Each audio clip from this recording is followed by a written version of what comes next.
Thank you. Thank you. I mean, this is really, even these people over here are kind of, it's kind of crazy. It's really crazy. And this thing, Donald Trump has created this. He should be telling them not to do this. But he's just, he wants to sow total, he wants to sow total chaos, which he's succeeding in some areas and places to do. Anyway, beside all that, this is my neighborhood, downtown New York City. I grew up here and feel at home in these streets. I feel comfortable. The Twin Towers fell just over here, just over there. This part of the city was like a ghost town. But we vowed we would not allow terrorists to change our way of life. And we started the Tribeca Festival to bring people back. I love this city. I love this city. I don't want to destroy it. Donald Trump wants to destroy not only the city, but the country, and eventually he could destroy the world. But we vowed we would not allow terrorists. I owe this city a lot. And that's why it's so weird that Donald Trump is just across the street. Because he doesn't belong in my city. I don't know where he belongs, but he surely doesn't belong here. We New Yorkers used to tolerate him when he was just another grubby real estate hustler masquerading as a big shot. A two-bit playboy lying his way into the tabloids, pretending to be a spokesperson for himself. He was calling it as himself for himself, to fool the press into inflating his net worth. A clown. But this city is pretty accommodating. We make room for clowns. We have them all over the city. People who do crazy things in the street, we tolerate it. It's part of the city. It's part of the culture. But not a person like Trump who will eventually run the country. That does not work, and we all know that.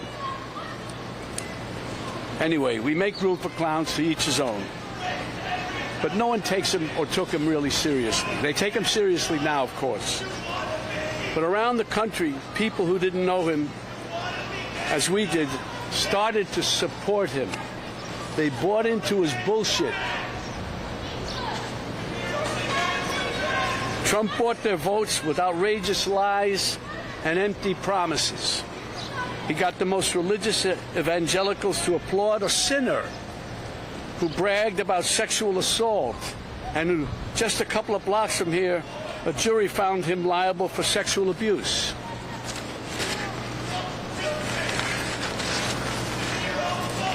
Somehow, he even got self-styled patriots to support a man who called for terminating the Constitution, and on January 6th, rallied an angry mob to threaten democracy, leaving death and destruction in its wake. That's why I needed to be involved and wanted to be involved in the new Biden-Harris ad, because it shows the violence of Trump and reminds us that he'll use violence against anyone who stands in the way of his megalomania and greed. But it's a coward's violence. Do you think Trump ever threw a punch himself or took one? This guy who ran and hid in the White House bunker when there were protesters outside? No way. He doesn't get blood on his hands. No, he doesn't. He directs the mob to do his dirty work for him by making a suggestion, an inference. And his gang grovels and follows his obvious order. It's no surprise that the murder rate and other violent crimes peaked under Trump and are falling under Biden. And now he's promising to use our own military to attack U.S. citizens. That's the tyrant. That's the tyrant he's telling us he'll be. And believe me, he means it. When Trump ran in 2016, it was like a joke. This buffoon running for president. No, never could happen.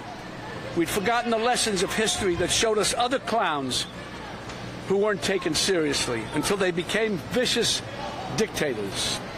With Trump, we have a second chance. And no one is laughing now. This is the time to stop him by voting him out once and for all. We don't want to wake up after the election saying, what, again? My God, what the hell have we done? We can't have that happen again. Yesterday was Memorial Day. It's a good time to reflect on how Americans fought and died so that we may enjoy the freedoms guaranteed to us by a democratic government. A government that, as President Lincoln said, of the people, by the people, for the people, shall not perish from the earth. Under Trump, this kind of government will perish from the earth. I don't mean to scare you. No, wait, maybe I do mean to scare you. If Trump returns to the White House, you can kiss these freedoms goodbye that we all take for granted. And elections, forget about it. That's over. That's done. If he gets in, I can tell you right now, he will never leave. He will never leave. You know that. He will never leave. What does that mean? Is that the country we want to live in? Do we want him running this country and saying, I'm not leaving, I'm dictator for life? I hope this new ad campaign reaches outside the bubble to remind supporters of what a danger he is to our lives. This is not a threat. This is a reality. And that's why I've joined the Biden-Harris campaign, because the only way to preserve our freedoms and hold on to our humanity is to vote for Joe Biden for president. Really. We don't have a choice. On January 6th, while Republican lawmakers despicably tried to keep the loser Trump, in the White House, and Trump-inspired insurrectionists stormed the Capitol, brave men and women from law enforcement put their lives on the line to defend this country. Our democracy. They are the true heroes. These guys are the true heroes.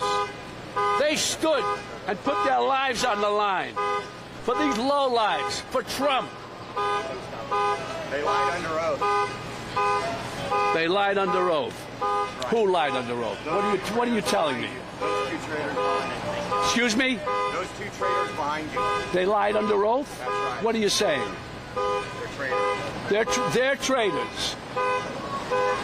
You got I don't know. I don't even know how to deal with you, my friend. I don't even know how to deal with you. They stood there. They didn't have to.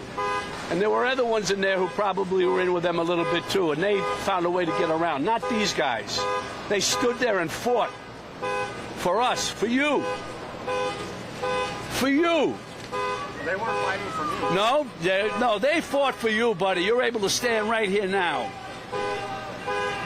They are the true heroes. I'm honored to be with these two heroes today, from former Capitol Police Officer Harry Dunn and former Metropolitan Police Officer Michael Fanone.